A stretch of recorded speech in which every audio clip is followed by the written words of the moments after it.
কানাইঘাটের লুবাছড়ায় কোয়ারির জব্দকৃত পাথর পরিবহনকালে সিলেটে সুরমা নদী থেকে পাথর বোঝাই ৯টি স্টিলবোর্ডি নৌকা আটক করে পুলিশে দিয়েছে জনতা।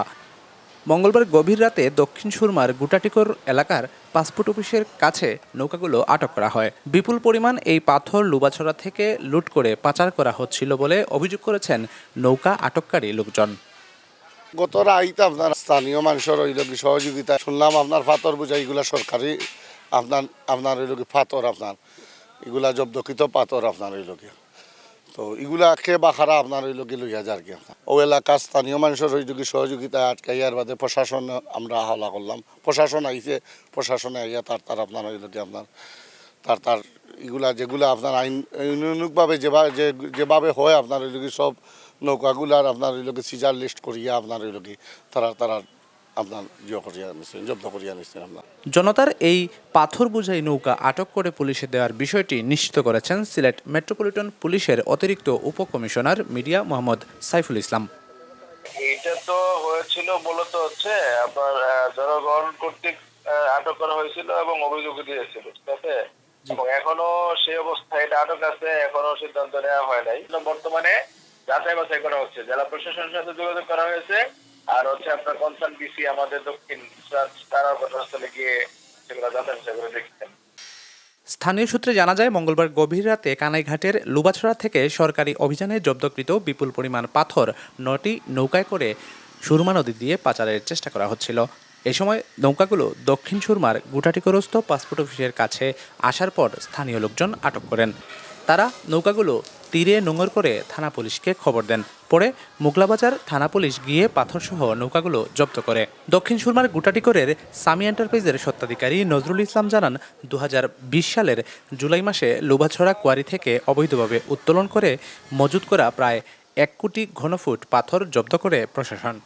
৫ বছর পর খনিজ সম্পদ উন্নয়ন ব্যুরো ৫৬ লাখ ঘনফুট পাথর গোপন করে ৪৪ লাখ ঘনফুট পাথর নিলামের জন্য দরপত্র আহ্বান করে। এ ঘটনায় তিনি উচ্চ আদালতের দ্বারস্থ হয়েছিলেন।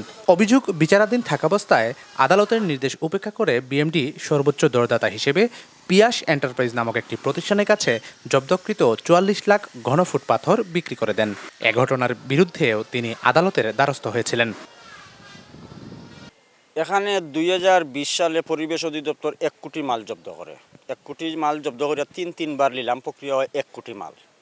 ১ কোটি মাল নিলাম হওয়ার পরে এগুলো নিলাম স্থগিত হয় আইনি জটিলতায়, হাইকোর্ট বিভিন্ন মামলা থাকে। মামলা নিষ্পত্তি হওয়ার পরে ২৯/১২/২০২৪ আবার একটা শিডিউল দেয় খনিজ সম্পদ মন্ত্রণালয়। শিডিউল দিলে তখন শিডিউলে আমরা লইয়া দেখি যে অবস্থান করে এখানে ১ কোটি মাল তিনবার নিলাম হয়েছে, এখানে মাল ৪৪ লাখ।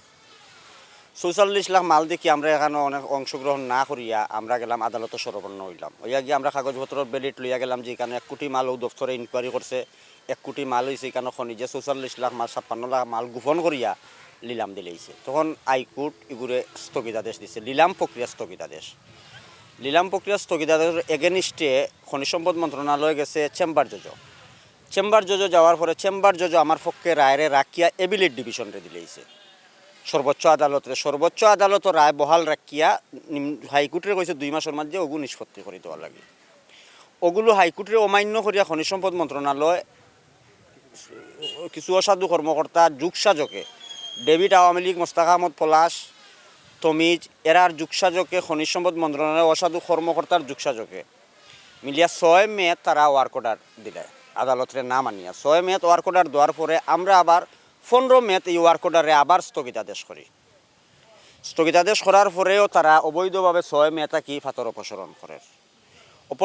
সরকারও বিভিন্ন দপ্তরও আমরা বিভিন্ন দরখাস্ত দিছি। বিভিন্ন দরখাস্ত দিয়ে আমরা এলাকাভিত্তিক কিছু মানুষ লইয়া নৌকাগুলো আটকাইয়া আমরা মঙ্গলবাজার থানার লগে যোগাযোগ করিয়া থানা হ্যান্ড ওভার করছি। আটকের পর পাথর বোঝাই নৌকাগুলো ওই স্থানেই পুলিশের হেফাজতে রয়েছে। এ ব্যাপারে তদন্ত করে পরবর্তী ব্যবস্থা নেওয়া হবে বলেও জানানো হয় পুলিশের পক্ষ থেকে। ৭১-এর কথা, নিউজ ডেস্ক।